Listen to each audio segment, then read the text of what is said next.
Ketika Rasulullah juga berhijrah ke Madinah, masjid pun dia bikin. Karena masjid bukan hanya tempat sujud, masjid itu tempat kita sujud. Bukan hanya itu, tetapi juga ibadah lain.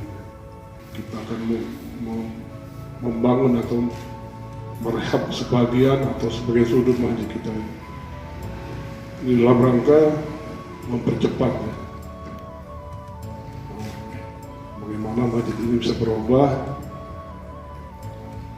dalam rangka mengejar bahwa Aceh Tengah ini di April nanti 17 April sudah dilaksanakan PTQ nasional, PTQ RRI nasional.